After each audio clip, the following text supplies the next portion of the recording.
Hello and welcome to Movies, Films, and Flicks. I am Mark Hoffmeyer, and joining me is someone who just stole my thesis. It's Lisa Leahy. Hello, hello. Look, dude, I thought about it and I thought about it, and now that we're here, it's just I can't possibly do anything else. I mean, I'm open to collaboration if you want. It's your unsubtlety is amazing. Like you're just telling me. I am. You're leeching off of my work. Yeah, and I got to the guy first too. So, sorry. Can we trade notes at least? I'll think about it. I have a theory. I have a Midsommar 2019 directed by Ari Aster theory. Also listen to the episode that you and I recorded about Hereditary.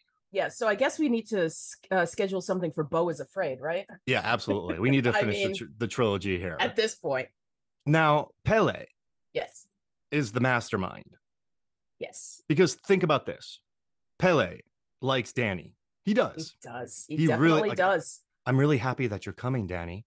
Like he's just very happy. And he makes sure when they're in the bar to be like, yeah, they're all coming with me to Sweden in front of Danny. Yep. Then he gives Danny a nice piece of work for her birthday, but he could have gone to Christian first and told him, but instead he gives it first to Danny. Then he goes and talks to Christian, which creates a fight, a rift between the two. Between Pele and Christian? Oh, between Christian and Danny. Because there's always a fight between Christian and Danny, though. But like Pele could have told Christian first. He didn't. He gave a present to Danny, and then he went to Christian. He knew what he was doing. Oh, then, he definitely knew what he was doing because that makes him the good guy. Yeah, exactly. He doesn't want to help the asshole, that's not okay. And then he sets a rift between Josh and Christian because he knows Christian asked him first, but then he's like, well, Josh, I know it was your idea, but Christian asked me first. So I'm going to let him do it, but you guys get to share. So he plays that card. There's also the fact that he knows damn well that nobody's getting out of there. Exactly. And he doesn't tell any of them what's going on. Like, I'm pretty sure he brings Mark because he just knows Mark's going to get killed. And he like that whole thing. He's like, oh, hey, my sister likes you, Christian. Yes. Like he's pushing on that. He wants He wants Christian to stray. He wants Danny to see it. He wants, I bet you they all rigged her winning the dance competition so that she would pick Christian to be burned alive, because he already did the mating ritual.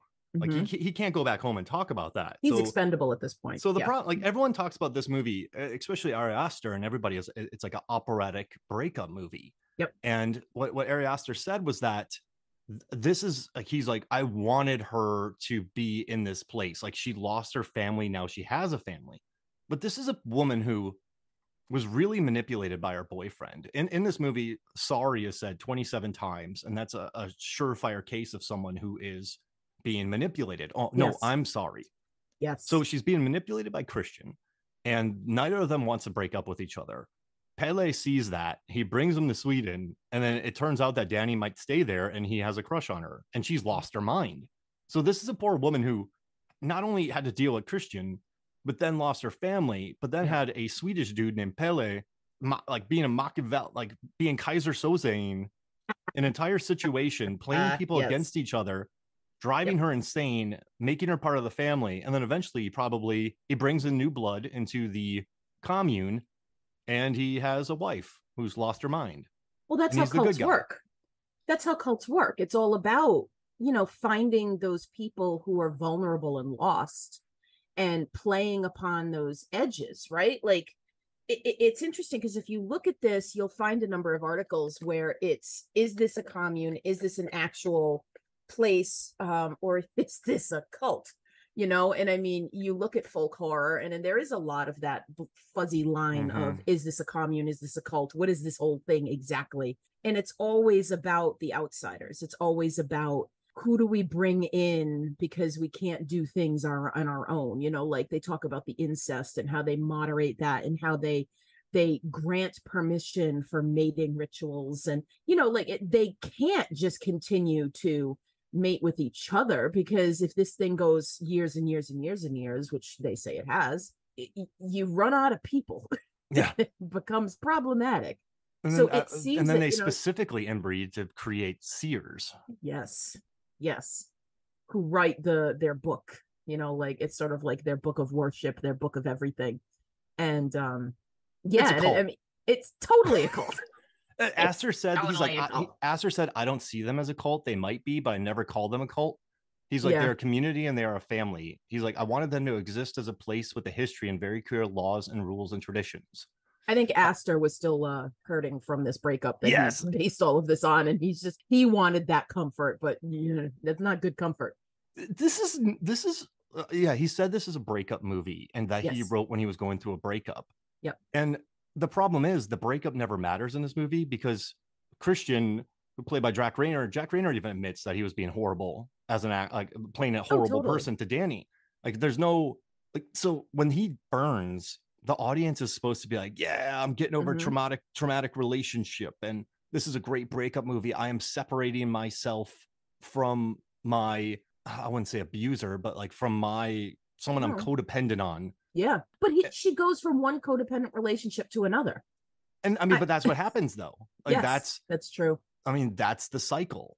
And so I've read a lot of articles about this movie where they're like, oh, that she finally experiences glee and she's happy and she has a family. I'm like, no, like she's in a death cult. And she's not feeling her own glee. She's feeling the commune's glee. Yeah. And because they all share the same emotions. But that's what happens, I think, with people with a lot of empathy who are from abusive relationships. Yes. They develop this personality of or they are very, they worry about other people's feelings first. They put their feelings last. And but it's such a sad ending. But also another thing that annoys me about not this movie, but the coverage of this movie. Aster in his interviews, and we talked about with this Hereditary, he's a sledgehammer filmmaker. He does not do subtlety at all. And he admits to that. He's like, the painting in the beginning of this film, the mural, is 20 seconds and it tells the entire story. Yep. And then they're like, oh, what's that? Oh, that's a bear. What's that? Oh, that's a sacred temple. You show the girl putting a love rune under his bed, or Maya putting a love rune under his bed. His drinks are, all you have to do are watch his movies. But people are like, 18 hidden details you never saw. And it's like the mural. I'm like, no, they showed the mural for 20 seconds. Yep. And so I just wonder the way people read these movies, Lisa. And this isn't a problem of the movie, but I just think he's a sledgehammer filmmaker and he admits to it. But then people are like, did you see that scene with the bear? I'm like, well, yeah, because they talk about it. They talk about the bear. And later he's looking at a bear. Right. So what? Basically, with these movies, I think it's because most people aren't movie nerds. They're not people like us who watch these things and know that everything, like a good movie, a quality movie, is going to be one that hands you everything. You just have to pay attention. And I think today's movie-going audience, even 2019, people sitting in that theater didn't see the bear, didn't see the mural because they were looking at their phones. Yeah, exactly. Yeah. I mean, they missed things because they don't pay attention. And even people who watch things at home, far too many people, myself included lately, like they have focus problems and they can't actually pay attention to what they're being shown. And therefore you do miss things, That's I remember rewatching this and just looking at it and going, oh, damn, there's that mural at the beginning that we all probably thought was important. But when you're in the movie theater, you don't have a pause button. Yeah. You can't go back and refer to it. You can't look it up, So, I mean, there's things that you're given, but unless you have a razor sharp memory, which I don't anymore, you're not going to remember all these things. I guess the thing is with him is that with Hereditary, the opening shot of the necklace and then the cult member staring, and then she's allergic to nuts, and then they slam on the nuts, and then they show the light pole for 20 seconds with the symbol, and then they have highlighted sections of text that they want you to read. So this is like his movies are kind of like following a old school MapQuest printout where you just read. I loved those, but like he gives you everything. Yep. And you know where you're going, and yet you're still surprised. I think that's genius. And I think what else he's successful at is, look at Tom Cruise. I think Tom Cruise is probably the smartest film star producer on the planet. He is the biggest movie star of our lives. And let's go back and look at Top Gun Maverick. The first half of the movie is about training for a mission. Yes. That teaches you everything about the mission.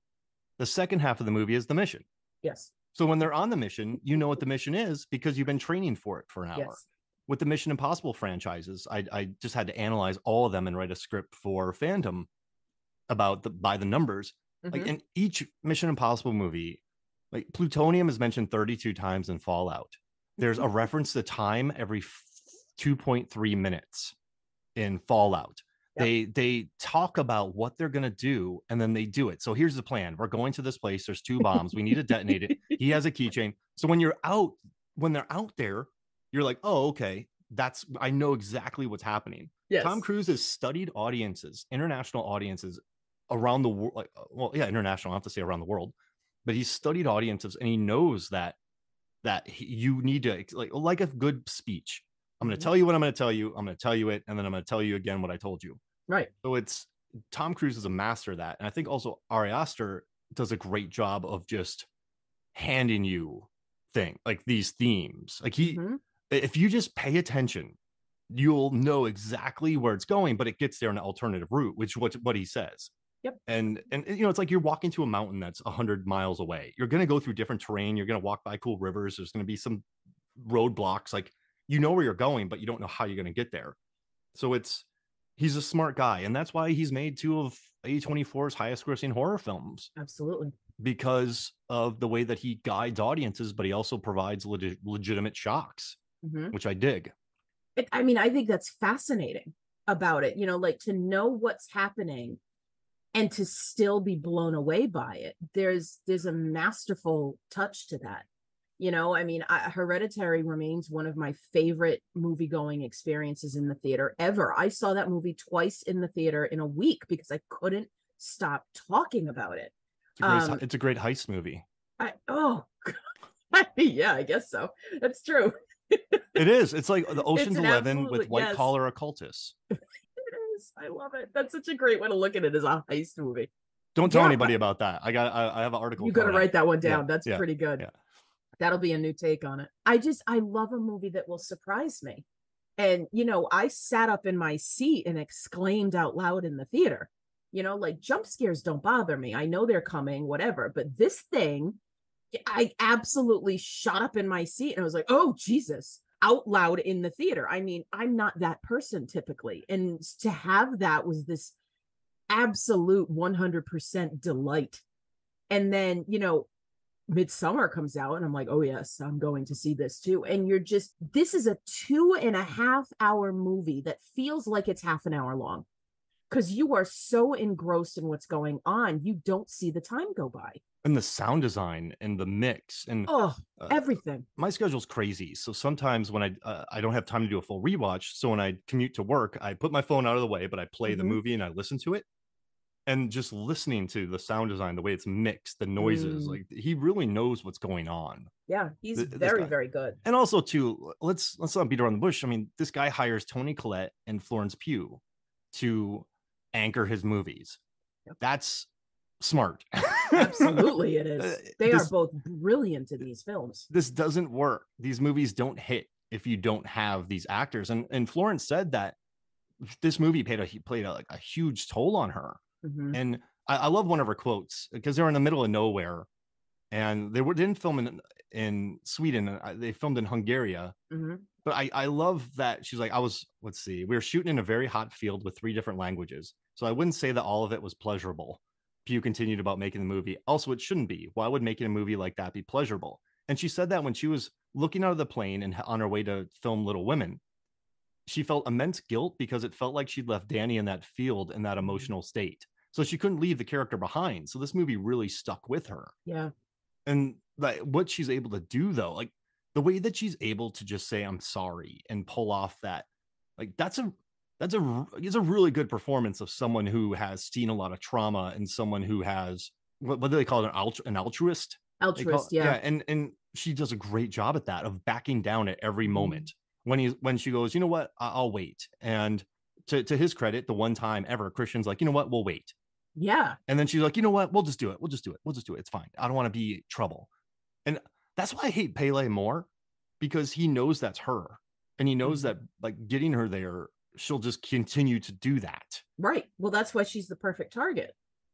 You know, and he knows that he's gonna win, because you get, when they get there, when they exit from the into the clearing from the giant sun arch thing they've got, and you see all of the people who have left and have now returned for this ceremony, this ritual, whatever you want to call it, this festival, you know, like all of the people who have been exchange students all over the world have brought back their offerings, you know, and you can see these various people reuniting with their families. And then you see these people who are very clearly outsiders because they are all wearing darker, more distinct colors from the white that everyone in the commune wears. So they're very easy to pick out. And there are all these pairs or like trios of people who have been brought back. And I think Pelle knows that he's going to win. He's got the most damaged person, and he's got the one that is absolutely going to be sucked into this cult. Ugh, dirtbag. I also, Swedish audiences had a great time with this movie, and I guess they laughed a lot. That's what I heard. And I do, but I do love the relation, what happens to Connie and Simon, because you know, I was dating Connie. No, you weren't. We went to a movie once, and there wasn't even a date. Yeah, but then you started dating. But then you started dating Simon, and then they're like, "Oh, we're gonna have him do our wedding," and it's so weird. Yeah, but it's just funny because you know that these people are dead, and I just love that they got brought there. Oh yeah, and I mean, there's a deviousness to these guys, these two brothers, Ingmar and Pelle. They've play that they don't know the outside culture. You know, like when Pelle gives, oh my God, Danny, I couldn't come up with her name for a second, gives her the picture, and he goes, "Oh, I don't know if it's appropriate." And she's like, "Oh no, of course, it's okay, it's okay." And Ingmar is like, "Oh, we were dating." And she's like, "What are you talking about? We went on one date." You know, and so he's like, "Oh yeah, sure, we were just friends." Like he's pretending he doesn't understand the customs when he's so manipulative. They're all manipulative. They all go out there and they play these innocent Swedish guys, you know, like the tall blondes who are just going to be, "Oh, I'm sorry, I don't understand the culture. I've, you know, lived in a small town my whole life." They're so devious. They're disarming, and they're totally playing on people. And I love too what Aster said is when he brings Mark, Josh, Christian, and Danny's in a separate movie, but Josh, Mark, Connie, Simon, and Christian are all in a folk horror film. Oh yes. And Mark's a complete idiot. Like he's the classic horny idiot. Will Poulter is so good in this movie. Such an idiot, and he's funny. And then he's like, he's gonna kill me. Ulf's gonna kill me. And then of course he kills him. And then he becomes a skin mask. And then Josh, they take him to the sacred temple. Never take pictures of this. Oh, and then he comes back to take a photo. And then also too, like Connie's so different from Danny, because when they're like, "Oh, Josh or Simon left in a car, in a truck. Well, I could sat on his lap. We obey traffic laws." And then you just hear Connie knows this whole thing is bullshit. Exactly. And so that's the wrong person to be brought. And the guy who brings them burns. So I think Pelle gets Pelle gets honored, and the other guy gets burnt to death. Yes. But he failed. Yeah, exactly. Because Connie, they weren't people that you could just do that to. Yep. He picked the wrong people. Oh man. So listen, I think this movie I'm a much bigger fan of this over Hereditary, which is a heist movie. I am. I love the Midsommar. I think is a better movie. Hereditary to me, like I said, it's just a heist movie. There's absolutely nothing about Hereditary about mental health. It's about a mom who wanted demon money, and so she just tries to corrupt her family. Yes, that's right. Like, remember, like her husband the husband kills himself, not because he has mental health. It's because his wife is trying to insert a god of hell, a king of hell, into their son. Yep. And then, you know what's crazy too? They once Toni Collette wisens up, she takes her son away, but then she lets the daughter hang out with her mom. And her mom's like, "Well, I don't want a cult from the East Coast to get payment, so I'm just gonna shove payment into this girl to keep as a placeholder. And then we're gonna decapitate her on a pole, and then that's gonna wear everybody down, and then it's time to act." So it's a heist movie. It's a heist movie.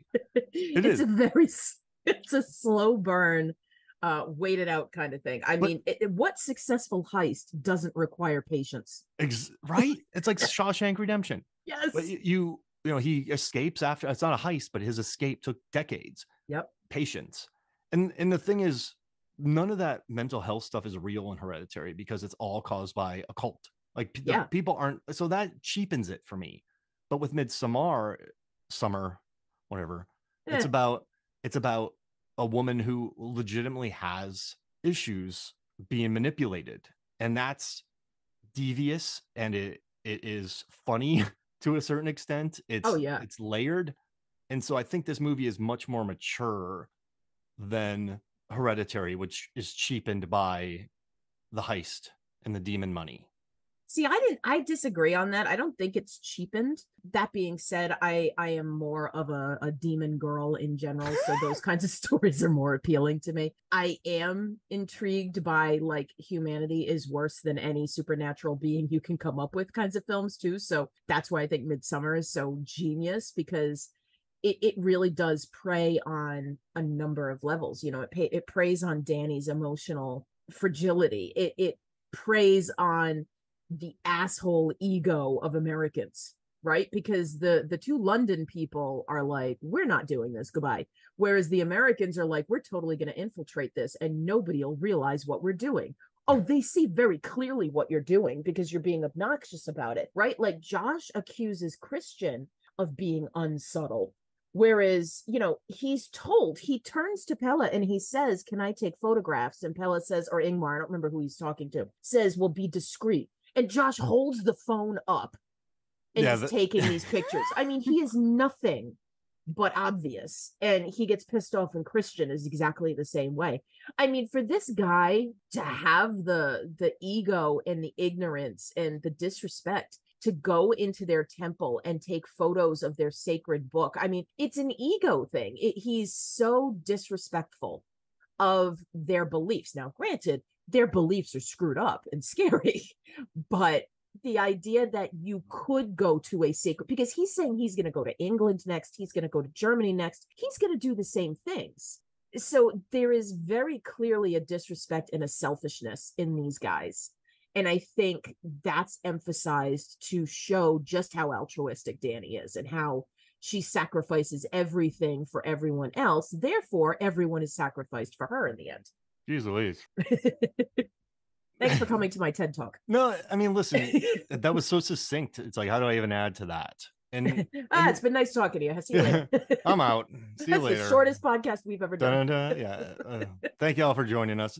Quick question. Now, Connie, Simon, Mark, Josh, Christian, like, let's say they all showed up and just participated in the events.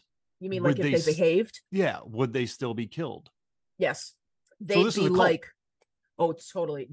I think they would, if you forgive this term, they wouldn't be the as important in the ritual, right? So Connie and Simon are kind of just extras in the 9, whereas Christian is like the focal point.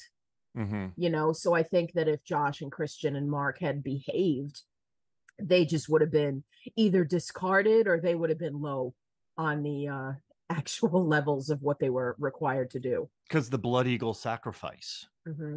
And when they come in and like Simon's corpse is the Blood Eagle, mm-hmm.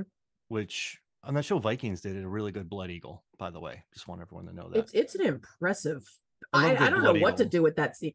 I mean, well, it's very bloody, but you just look at it and you go, oh, what's going on there? Yeah. And I love that Mark's corpse skin becomes just an outfit for somebody. They hate Mark so much.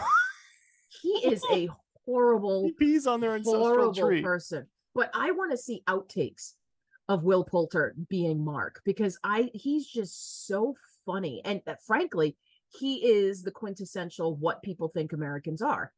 Mm-hmm. You know, he's looking for sex and he needs to piss, so he's going to pee on a tree. Like, he doesn't care where it is. He's just going to do his thing. And he's not even remorseful. There's a guy, I mean, it's the equivalent of peeing on somebody's gravestone. And he doesn't even apologize for it. Yeah, I peed on a tree, whatever. I think you're right. They are a great blend of Americans. And listen, I'm not going to say all Americans go over and travel overseas and are ugly. I agree. But you're right. Like Yeah. when I was in South Korea, the vision of Americans were Eminem. Like there's a lot of Eminem t-shirts. Yep. There was a lot of guns. Yeah. People like when I would be in a cab and people like, you have guns. There was a lot of kind of hip hop type stuff. Like in 08, 09, that was kind of what America, that was like what everyone associated America with. Like everyone asked me if I had guns. I'm like, well, not on me. But it's, yeah, I think there's such a good showcase of that because William Jackson Harper, Josh, we could call him the good place. He shows up and kind of tells people about things and said, oh, and then like, does that make sense? He doesn't listen. He takes the photos. He sneaks. He's just very brash. And then he's you get the Christian. Academic. I'm here for the purposes of learning. No, you're there for the purposes of getting a degree and respecting their culture. Them. Exactly. And Christian is the sort of bro, and Will Poulter, Mark is the idiot. So like they're the classic sort of tropes. Yes. That I don't know why I brought up that Canadian. He's just looking to get laid. Yeah. Yeah. And like, but he's an American Pie. Like he's in a Friday the 13th folk horror movie. Yep. Which is kind of funny. Like they're in a completely he's the one you hope movie. Goes first. You know, like he's the expendable one. And then I kind of like how Simon's like, oh, this is so cute. Like Simon uses the word cute. Yep. About the events and even though they duck out, and I respect them for that, and but then they get blood eagled. Yeah, there it is. They try to dip, but you really just sort of have to respect those cultures when you go. And a lot of people try to interject themselves into it, but you're not in your country, you're in their country, so respect it. Even though you're a cult and the cult's going to kill you. That's exactly what's going on with Simon and Connie. The first sign of, oh, this isn't good, they try to leave. They're smart. Right after the elder ceremony, the word that begins with A that I can't remember, at AT something. Yeah, I have it pulled up here. Let me pull that. Yes, please. At Testupa, at a stupa, yeah. Yeah, at a stupa, yeah. Yeah, at a stupa. At the first sign, they go, we're going, goodbye. Like, this is not okay. Whereas, Danny is off by herself and Christian comes up to her to see if she's okay. And she turns to him, she goes, aren't you disturbed? And he goes, yeah, that was really concerning, but we're in a different place and it's a different culture. And he's dismissive is the only word I can come up for it. Like, and I think there's really something to that where people, if it's other, it's this othering, right? Like they go and they say, well, because it's different, I'm going to just say, it's inferior, and the simplicity that Pella and Ingmar both play off to their friends is this idea of, oh, I don't know what it's like to live in your culture, teach me. There's this submissive status play, and that's how they disarm these individuals. That's how they get these people to come back, because they all think they're going to visit this area and see this quaint little thing, and they're going to say, oh, how cute, and then they're going to go back to, quote, real culture, real civilization that frankly deserve everything they get because they're so arrogant about it. Yeah, just you just watch two people fall off cliffs and then get their head smashed, and Pella never warned you about this. You leave. Right. This could have been not to mention, Josh, the pedantic asshole, here's the word. Here's the Atastupa. And doesn't tell anybody. And doesn't tell anybody because he's so thriving on his, I'm the intellectual. I know what's going on. So I'm going to hold on to it. And there's that great shot where you're looking at Christian and Danny and Josh. And then Josh kind of moves to the right side of the frame. And now it's a frame of Josh and Pella. And so it's like there's the ones who know and there's the ones who don't know. And I'm going to join the ones who know because I clearly understand what's going on here. So he's got a different kind of arrogance, but he is still that other. Not to mention the very clear racial difference. Right? Like, I wonder how much choice went into that to even further emphasize the fact that this is the only African-American individual. This is the only Black person because they're not in America. They're in Sweden. There's none of that. And he is the most intellectual but he uses that intellect as a weapon too. And he uses it to fuel his arrogance, you know? So it's this idea that I'm not like those idiot Americans. I'm better than them because I know what you're doing and I respect what you're doing. But he doesn't respect it at all. So he gets his in the end too. Yeah, he gets got. And I mean, I know that Archie Meta, the guy who plays Simon, Archie Medekwe, his father's Nigerian and Swiss, and then his mother's English. And then Alora Torchia played by Connie. Like they're also the other people of color in this film, and they all get murdered. Yeah. And this question was asked to Ari Aster about that, and he did bring up that there are some signs in this movie of like when they enter into, let's see, he found it when you have there's a Nazi book on prominent display in an early scene, and he's like, in the banner that you see in the trailer as the group travels to the village, says "Stoppa mass and Vinger till Halsengland." Yeah. It's stop mass integration. Yes. So he said, like, that's definitely there. He's like, I'm glad people are catching it. It's an important part of the movie. For sure. So I thought that was interesting. So that's interesting to point out that Simon is also, I thought they were both Indian. So it's interesting that you put that out there, that his father's Nigerian. I missed that. But yeah, I did see that he's not that quintessential, white bread American idiot kind of thing. He's not Will Poulter, who's English. And I like very much that they're both from England. It's like, okay, we are a little bit better at this than you guys are, although we are still from where it all kind of originated. So, they've had a lot more folklore in their lives. It's such an interesting commentary. And I think they're both, I also just love that, like, the people of color are the smart ones. But it's Josh, who's smart in a different way. He's book smart, whereas the two of them are just common sense. Like, this is terrible. Let's go. Like they're the ones who are like, goodbye. Yeah, they just thought it would be a nice little trip, like you said. And Aster had this to say. He's like, you will notice that the white members of the visiting community are used more than just their bodies, are used for more than just their bodies to be sacrificed, whereas the others are thrown aside. It's in the margins of the film, and it's kind of consistently in the periphery. So I don't want to talk too explicitly about it because the film is not a polemic, although there are politics strewn in. But yes, there are allusions to Swedish history, especially in the last century. So he was aware of that making this movie. Yep. Which is just another layer to enjoy the film. I love it. I think it's so good. But it's interesting because I want to bring this up now. You sent me a video and I already forgot who did the video. Give me a second. Yeah, what do you think about it? I loved it. I'm like, this is really, really interesting. Because the guy says he loves it. Sort of like the guy loves these movies. He has posters, he has the 4Ks, but he brought up some interesting points.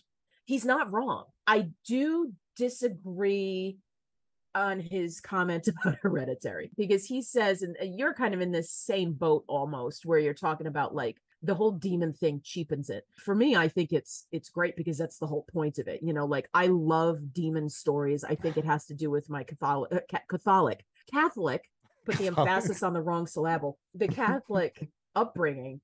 But I find those kinds of stories really interesting because as Americans, we dismiss the possibility, whereas everywhere else in the world, like, people still believe in demons and they believe in this possibility, and there's this faith that there are things both above and below that we do not understand, and we cannot begin to understand them. Here in America, we're like, yeah, that's all mental health and that's all crazy people and none of that's real, so let's dismiss that. And then all of our American movies are about how we're all very wrong. But I like Hereditary, but his comments on Midsommar is that the characters are so bland that you don't care about any of them.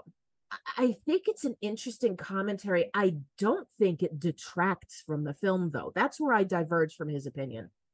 He's got this idea that, and he's right, where you do not care about Christian and Danny's relationship, right? And you don't care about any of these people. So then when it all falls apart, who cares? But that goes back to what you were saying initially, where you talked about how we know where this film is going.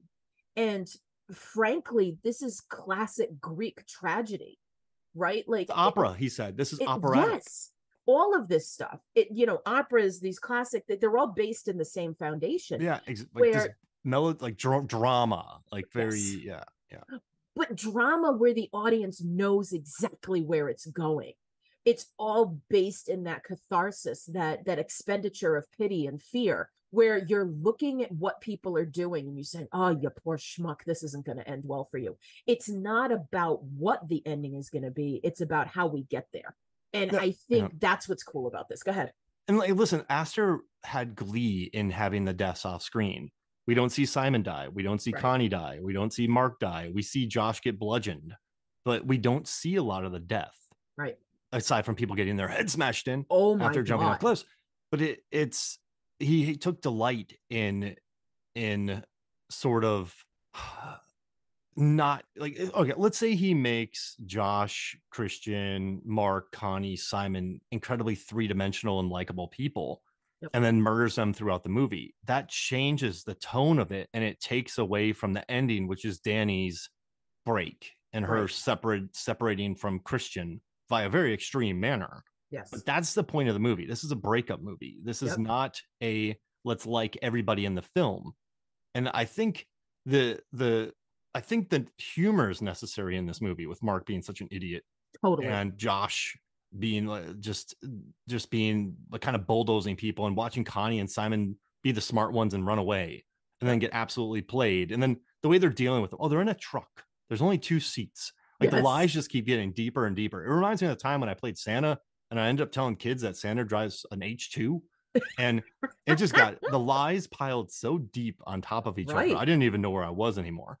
But that's not the point though, right? Like this movie is the point is to, and also he was going through a breakup, and the one thing I don't like with breakups is I think everyone has gone through a relationship where someone else is, I just don't like the whole idea of one person being 100% at fault. So I think in this one, Danny, they were together for 3 years. She does. 4. You're right. Don't forget, it's 4 years. She does lean on Christian a lot, and they've been together for 3 years. Exactly. And he should. He absolutely. But it's like she never, like, I guess she's never presented without too many faults, I guess, and you can see that. But Aster was probably hurting after his breakup, and then he wanted to write presented as that quintessential psycho girlfriend. Yeah. Where everything is a drama, everything is over the top, everything is she's sad and I need you right now. She's identified as being very clingy. But the problem is there's no we point know where why. She's okay. Exactly. Like so it's not just like, you have those clingy girlfriends in movies, but they're just clingy as a script device. This is a woman who's gone through insane anxiety. Yes, and trauma. Exactly. And her sister is bipolar, which it seems like she's been dealing with for years. Mm-hmm. And so, I think you do need a stabilizing presence sometimes. And also when you have that kind of upbringing, you do look for those kind of people who probably not like the best relationship. Yeah. So I get it. Like it's just interesting the way that she's presented in the movie, but I never once, I think I always rooted for her. Yes. And it's a great performance. And I think Aster actually writes the female characters really strong. Mm-hmm. But yeah, you're right. I wish I knew the name of the video right now, but he kind of said that nothing matters, so you don't feel anything, but that's not really the point. So the video is called, it's Meeptop, Meeptop, and the video is called Hereditary and Midsommar Are Fatally Flawed. I have it up here. Yeah, it's this interesting element where there's a lot of classic points to it. I kind of wish I could teach this movie, but there's a number of things that means I cannot show this in a school. But the idea of how classic foundation of storytelling is in here. All of the things that you study, all of those dusty old things show up here. You've got Mark the Fool as the comic relief. I mean, that's perfectly Shakespearean, and he always shows up after something really severe has happened. I mean, you read your classic Shakespeare and there's always a goofy kind of scene that lightens the mood after something terrible has happened. I go to Hamlet and you think about the end of Act 4, we find out that Ophelia has tragically drowned, spoiler alert. And in the very next scene, Act 5, Scene 1, you have 2 grave diggers who in some publications are called clowns. and they're just goofing on digging people up. And you're like, what is happening? What are these people doing? This is ridiculous, but I can't help but laugh.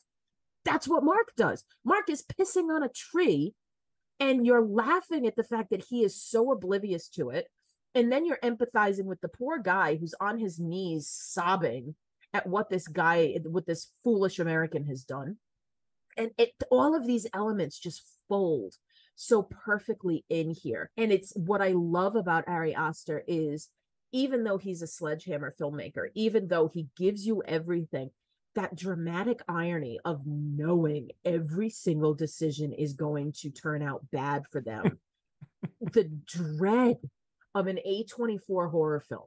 You know, like they talk about this resurgence of horror, this artistic horror, this whatever the hell it is, horror. It's A24. They know how to focus on dread. And that's what's missing from a lot of horror films in general. You know, the stuff we goof on, the slasher films, whatever it is, you're not feeling dread. They're jump scares and they're cheap because they come a dime a dozen. But that to be able to masterfully put together this feeling of, oh God, through the whole 2 hours of film is genius, because it doesn't happen. This movie was either going to be brilliant or cheap, and he makes it brilliant because the characters are very simple and everything is very basic and everything is handed to you on a silver platter, and yet it works, and it works well.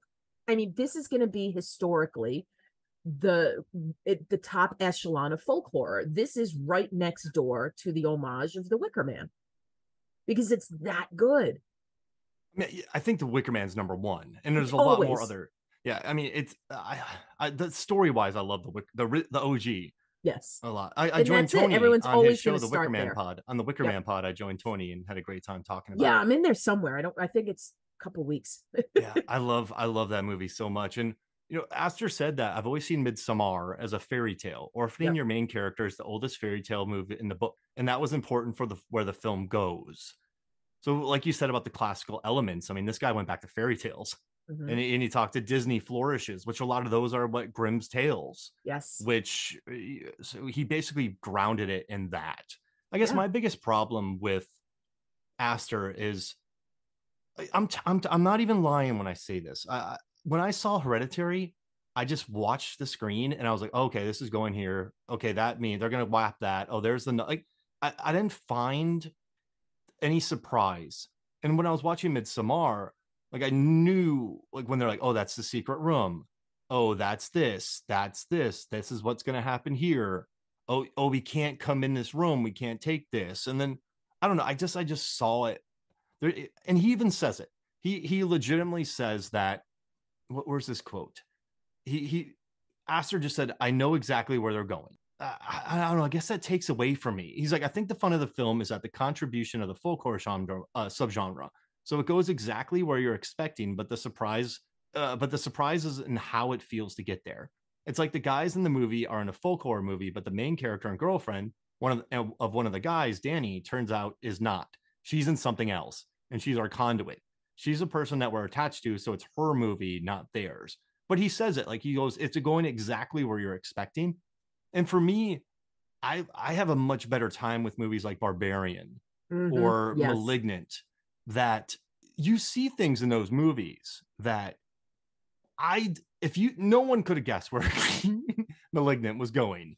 Or Barbarian. I mean, good gracious. I got more joy from the scene in Malignant where the sister, Maddie Hassan, who's great in We Summon the Darkness, goes into an old abandoned psychiatric facility, and she's dead. Great, she's dead. But then later on, she's just watching a tape at her house. Yep. Like, there's so much joy to be had in that, and with James Wan's sort of funhouse vibe aesthetic, those are the movies I love. Yes, so when I watch like Midsommar, when I watch Hereditary, I don't know why, but I'm just so able. Like you just watch it and you know where it's going, and I don't find a thrill in that. I really don't. But you know what's going on with Midsommar, so why does Midsommar work but Hereditary doesn't? Well, because I think it's not cheap. I think Hereditary is cheap. Like I love what you said about demons and like that aspect is really wonderful to be explored. But you look at Exorcist, right? That demon is just a demon. When you look at Rosemary's Baby, they want to put the Antichrist into somebody. Hereditary, they have a picture of Payman sitting on a bunch of gold. And they're like, oh, yeah, money. Like, it's a bunch of people who want cash. Yep. They want demon money. And that cheapens it. You watch a movie like Take Shelter, or Young Adult, which so I think those two movies capture mental health issues beautifully. Yes. And they don't cheapen them. They don't cheapen them at all. And they respect, like, Take Shelter respects people of the Midwest. Take Shelter is so good. Young Adult respects people in what, were they, Minnesota? Yeah, somewhere in North Midwest, somewhere Midwest. They don't Fargo it. It's right. It's a movie like they respect. It's not a parody. Yeah, and I think they treat it with a dignity, whereas Hereditary, there is none of it because they're all just being tricked and gaslit by a cash hungry cult. Fair. So I don't like it. I think Midsommar is better because of Florence Pugh and the way that she is able to portray her character with all the sorries, with just the empathy, with the altruism, and the way that she's manipulated. It's quite devious. So they use that against her, and I think that is more interesting than a heist movie. Totally fair. I don't think Hereditary respects mental health issues, and so I don't know. That's just me. But I mean, listen. You know what annoys me too about Hereditary? They're like, they custom built the sets. I'm like, yeah, but every set's custom built. Yeah, that's nothing. Yeah. It's built like a dollhouse and they custom built it. Well, yeah, of course they have to custom build it. Like, hey, never heard that. I don't think I've heard that before. Did you no, that's what they said. Like, Lisa, did you hear about Hereditary? They built sets. Get Out. That's cool. And Get Out's great too. Great. Get Out's better. Get Out is brilliant. Yeah, like the subtle way that they're able to establish their separation between the two main characters and Get Out through their wardrobe is wonderful. Yep. But hey, let me tell you. So in Hereditary, they had a soundstage, right? They put a bunch of wood in it, and they built a house. Incredible. And but people are writing that. Revolutionary. Can you believe it? Like, it bothers me. Stupid. It is. It's cheap. That's a cheap way to praise it. But I also have to recognize this in myself, where I watched The Dark Knight, and Dark Knight fans are so abrasive that I wasn't a fan of The Dark Knight for a while. But that's not The Dark Knight's fault. Right. It is the fans. So I think people who talk about elevated horror, people who talk about A24 movies, I think they're relatively new into the experience of horror. And they didn't grow up watching Freaks, Bride of Frankenstein, Dawn of the Dead, actual movies with social causes that they're thinking it's just happening now, and that's fine. Like, maybe when they get older they'll learn more about horror, they figure it out. Yeah. But yeah, like with the all the heaping of like, oh man, and did you see in Midsommar that they have a mural for 20 seconds? Like, yeah, like it was the very first thing you saw. These movies are worth praise, but I think maybe I get a little sour on them because of the fans. But that's not A24's fault. That's not Midsommar's fault. That's not Hereditary's fault. It's just, I think, people who don't know horror, or I mean, like, look at the people who are directing for Universal back in the day. Like, it's just, if you knew more about horror, you wouldn't just be talking about elevated horror like it's something new. I don't know, Mark, your Josh is showing.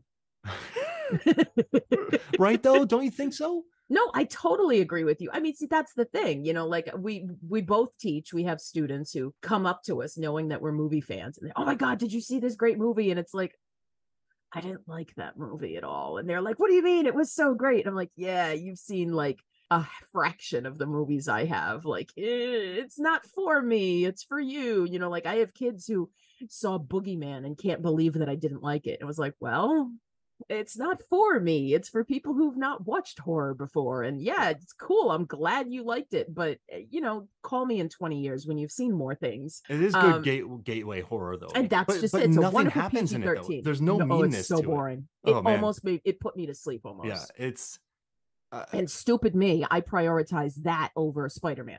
Yikes. But yeah, you went and watched it. What a beautiful movie. I did. Oh God, it was so good. I did go to it, but of course I'm the horror fan. I'm going to go to the horror movie first. One thing that has helped me though with cinema is that there are billions of people on this earth, and we all come from different places, and we're all different ages. So I've just And I've also witnessed incredible movie snobs. So Mm-hmm. I get a lot of flack sometimes for not being negative enough or not being Oh, haughty enough.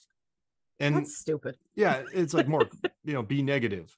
I'm like, no, I mean, I don't know. I spent years of my life on film sets. Like I like my, I don't believe in the magic of cinema. Right. I believe in The work of escapism. cinema. I Yeah. believe in how cameras have adapted, like the lenses for this movie that they had. Like they shot this movie in a field. The cinematographer Powell had students go out and measure where the sun was at every point of the day so that they knew where to shoot and build sets.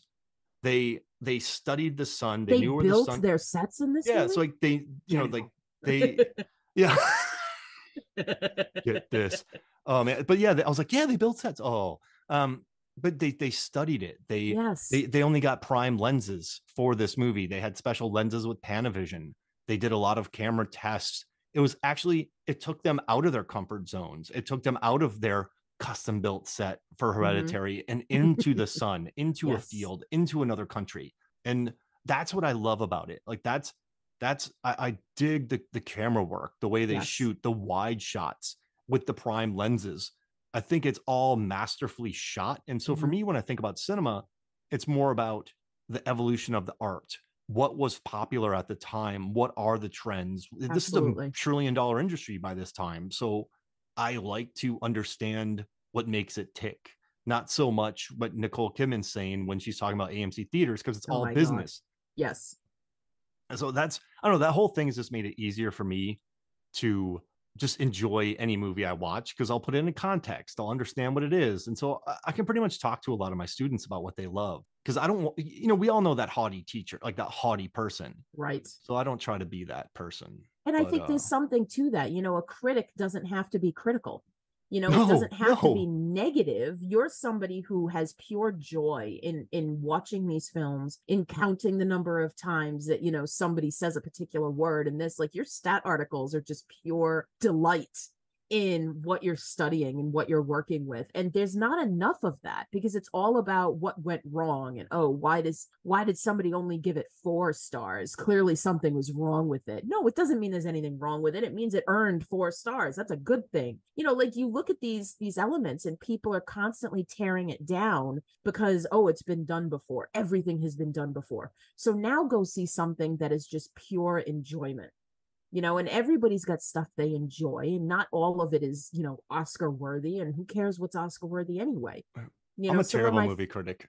I think you're a great movie critic because you're that bright light of enjoyment. It's like, yeah, this may not be the greatest thing I've ever seen. However, I loved the hell out of it. Like, you have to understand the context of it, though. Like, people talk about the Lost World Jurassic Park, and like, it's not as good as Jurassic Park. And you're like, well, what is? Exactly. It's a sequel. If Scream 6 is the 6th film in a movie franchise, like, you got to look at everything in context. Yep. That's at least what I do. And before I even write a review, I have to research it. Like, I can't just go write a review because I don't care that much about my opinion. So I don't know. It's hard for me to write a review. It takes too long because I got to read too much about the movie. It's a homework assignment. I wish I cared more about my opinion. Then I could just write what I think. The critic who doesn't care about his own opinion. I'm telling you. Well, right? I'd rather have conversations with them about a movie than express my opinions about it. I'm the same way. I did do some writing before, but it's just I'd rather talk about it. It's more fun to talk about it. I started off writing movie reviews and I realized it wasn't my world. So then I pivoted to data articles, and that's paid off. Like, I think you pursue what you like and you realize your strengths. Absolutely. So, yeah. But no, and I want to tell you something funny. So all this talking about elevated horror, I was watching Evil Dead Rise. And I was like, this is good elevated horror because it's in a high rise. Okay. Which isn't the meaning of it. I know what elevated horror is, but then I say movies like Devil are elevated horror. Yes. And it's in an elevator. in a set. But I pulled all the A24 horror films. Then I figured out where all of them take place, like not the shooting location. So they didn't shoot in Sweden for this movie. This movie was not shot in Sweden, but it takes place in Sweden. So I found the elevation of where they shot. This is brilliant. Yes. So I figured out which A24 movie is the most elevated by altitude. Okay. And the number 1 and 2 are Hereditary and Midsommar. There we go. Because Park City, Utah is just 5,000 feet. above sea level. I'm going to take your word for it. And Midsommar is about 2,200 feet. Amazing. And I love that Ari Aster, and they're the most successful. Yes, so they are. Not only are they the most successful, they're by the same director, and they take place in the highest elevation. Clearly, this is the key. You have to make sure that you're as high up in elevation as possible in order to do well at the box office. We should do an episode after I get this article out there where we pick our favorite moments of elevation from A24 horror movies. So like on the cliff in Midsommar, in the attic in Hereditary, on the stage in Green Room. Dude, on the ceiling in Hereditary. Yeah. Holy hell. In the attic, in the ceiling in the attic. That's double. That's double elevation. Someone like levitates into a treehouse. Yep. They really go for the elevation. It's so good. In Climax, they step up on a stage. Yep. In Tusk, they are looking down on Justin Long Walrus. There it is. So we should talk about our favorite moments that take place in elevated spots. I would need to like research and go through again and like double check everything.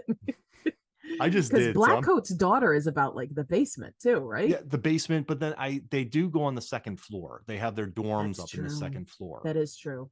I don't know. I thought the creepiest stuff though was in the basement. So now I start thinking about lower level stuff. And I should just do it. Like, which are there? So I took points off if there were. I mean, basements. the lighthouse. No, is the lighthouse A24?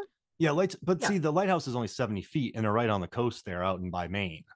So yeah, there's elevation, but not much. Like Bodies are up in the mountains, but that's in upstate New York. That's a terrible movie, and none of them get that high. You have I mean, now we can talk about the drug use, and there's high. Oh yeah, they're definitely high. Yeah, they're definitely high as kites in that film. I mean, Midsommar, he gets high. Or no, they get and also Hereditary, he gets high. Yep. And also heads get decapitated, which is the highest point of the body. It is. I think there's another article for you to write here more. Oh yeah, I already got it written. I just got to get it out there. I'm trying to get paid for it first before I unleash it on my own. But, I'm sure somebody will pay you for this. Well, listen, this was awesome, and I'm so glad we got to unpack this movie. And yeah, no, this was great. Thank you so much. Where can people find you, Lisa? And do you have anything else to talk about? No, I think we've pretty much covered it. Oh no, you know what? I do want to talk about something actually real quick. Those moments where he's focusing on the fact that we are voyeurs. Did you pick up on these? So there were two specifically that I caught. In the trees? No. So there's a moment when with the cliff, with the two elderly people, again with this word I can't remember. No, so there's a moment when I actually like took a photo of it because I was like, oh my God, that's a really cool shot. If you go back into it, so it's the moment when, oh, this is terrible. You're not gonna be able to see this clearly at all. But so I'll show you this shot if you like indulge me for a minute on my phone. Let's see if I can get it to focus. I just see a white. I can't. It's just I just see a white screen. Yeah, what moment is it? I'll pull up on Vudu real quick. Okay, so it's actually I can tell you that because I do have the timestamp. It's at 58:01. 58:01. I'm pulling 58:01 in the movie. My Vudu. I love Vudu. Because I was videotaping my iPad and it's just not showing up. 58:01. What's the shot about? So it's a long shot, it's like really long, of the cliff, right? And you see all of the people, all of the commune members at the bottom of the cliff looking up. And to the left are Danny, Mark, Christian, and Pella. And there's this typical commune member to the right, a little closer to the camera. He just looks right at it. And he's looking at us. Yeah. And it's like, who's he looking at? Because we aren't Danny. We aren't Christian. We aren't Pella. And there's more than one shot like this where you've got this little wink of, hi, I know you're watching this and you think you're safe voyeuristically watching this, but you're not. You're in this too. Oh, man. I talked about Sledgehammer filmmaking and I missed it. It's so good. And there's another shot of it later, and I don't remember when, but this was the frame that really caught my attention. Like it went by and I'm like, wait a minute, go back. I need to see that again. Because when you look at this framing and you've got the cliff and you've got everybody there looking at it, and this is one of those shots where you can very clearly spot the outsiders because they're all wearing the darker colors, right? You can see where Connie and Simon are. You can see where Christian and Mark or it's Christian, Josh, and Danny off to the left. But then there's this guy who turns and looks at us just for a second or two, and then he looks back. See that he's having fun with this movie. That's why I think this is better than Hereditary. he's kind of like, I'm trying to remember when the other one is because I stupidly didn't take a photo of it. But there are these moments when he's like, I see you and I'm acknowledging you because you think you're safe sitting in your theater seat. But here I am and I'm going to watch you and I'm going to show you that I know you're there too. Oh, that's cool. That's It's really like, cool. it's just is that's I think my favorite shot in the whole thing because you have this moment of, like acknowledging and breaking that fourth wall just for a moment. And it's really blink and you miss it because if you play that through, it's really, it's no more than 3 to 5 seconds long. That's a great find. I can't believe I missed that. So That shook me a little 5801 bit. on your Voodoo. Check it out. Yeah. Oh, that's so cool. Anything else you pick up that I didn't? No, that was it. That was it. Also, if you want to watch another gnarly movie, watch a movie called Speak No Evil. It's about these people who are in this horrifyingly bad situation, but they're just too polite to leave. Oh my God, that sounds terrible. Yeah, and it's called Speak No Evil, and it's just a Danish family visits a Dutch family they met on holiday. What was supposed to be an idyllic weekend slowly starts unraveling as the Danes try to like deal with these. There's a different one. I found 2022. something very different. Yeah. There's one from 2013 that's very different. Yeah, that's with Kane from WWE. Right? This one? It's like a slasher picture, no? No, this one is Speak No Evil is the story of Anna, a single mother fighting to protect her daughter from demonically possessed children in a town gone mad. Oh, I'm watching that later. But yeah, it's about people being way too polite and staying. So and it's 2022. It's very mean, but it's funny. Oh, because Shudder. Yes. It goes there. Beautiful. All right. Yeah, Lisa, I'll go there as well. Where can people find you? So people can find me on Twitter. I am at FoolishMinion20. You can also catch me as part of the Rabbit Hole Podcasts Network. I am on a show called Between the Scares, which has finally returned. Apparently, our last episode was in March. And we finally got our act together and put an episode together yesterday. I had no idea it was that long ago because I have been disgustingly busy. So I'm glad to be back. We talked about The Purge, Anarchy, which was super fun. I love those movies too. That's another one where I have a TED Talk. But you can also catch me on Rabbit Hole Podcast Book Club, Pictures and Conversations. And our next title is Out of Sight. We're going to talk about that next month. Elmore Leonard. Yes. We've got a few. I think it's our 6th episode. So we've got a number of them up already. We've talked about Kindred. We've talked about Fight Club. We've talked about Slaughterhouse-5. We talked about, oh God, what was it called? Home Before Dark. We've got a few cool titles. It's a nice array of options. Yeah, I've also started streaming like a giant nerd on Twitch. So I'm on Twitch as Lisa Sally Haynes. So you can catch me there if you want to watch me play silly horror games like The Mortuary Assistant and Dead by Daylight. I'm not very good though, so make sure you're aware of that because if you decide to follow me thinking that there's going to be skill, there's not. It's pretty bad. That's all. And listen, I know you're busy, so thank you so much for joining me. Oh, I love it. I'm so happy to be back in podcasting this summer. I've just had so much going on the last 6 months, so super excited to be back because this is what I love to do. And yeah, make sure to go back and listen to our other episodes. We have Hereditary, Super. No, not Super. Super's not me. Super. Nope. No, not Super. What's the other? Oh, Brightburn. Brightburn is me. Yeah, Brightburn. Because I was thinking James Gunn, but he directed Super and he produced Brightburn. And we have other ones, but I can't think of them right now. Well, one of them is The Lost episode. Oh, The Lost. I was going to talk about that. We have The Lost episode, but I'm going to be coming back soon. Yeah, you will. Talk about another film that is a bit contentious out there in the world of film nerds. Oh, tell. Should we? This is a surprise. We can talk about it. Lady in the Water. Lady in the Water. Oh. Shyamalan. Most people gave up on him by The Village, which is another whole thing because I think that movie is the pinnacle of how not to advertise your film. Yeah, exactly. Because people just didn't understand what it was, and when they didn't get what they expected, they thought it was a bad film. This summer monsters are gonna eat everybody. Yes, and I love that movie, but he didn't lose me until The Happening because I love Lady. What? I love it. I love The Happening. Get out of here! Do you really? Yeah. I haven't watched it since I saw it in the theater because I thought it was torment. He swings.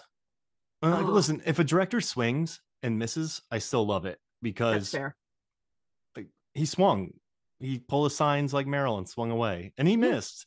Yeah. But I love He it. missed expertly. I mean, the man doesn't do anything half-assed. He's another sledgehammer filmmaker. Oh yeah, yeah. He's a meat cleaver, and I love it though. Like maybe I just like that kind of stuff. I don't know, but yeah, his movies are much more earnest. I like the earnestness of his movies. see, that's a good word for it, because other people call it self-elevating, like it's all about me, look at how great I am. And you're saying earnest, like I love what I do, see me work at this. I like earnest better. Those movies are earnest, super earnest. Yeah. And they'll scare you stupid. Some of them. Yeah. And earnest scares stupid, it'll scare you stupid. It will indeed. There's sets that they built in that movie. They built sets too.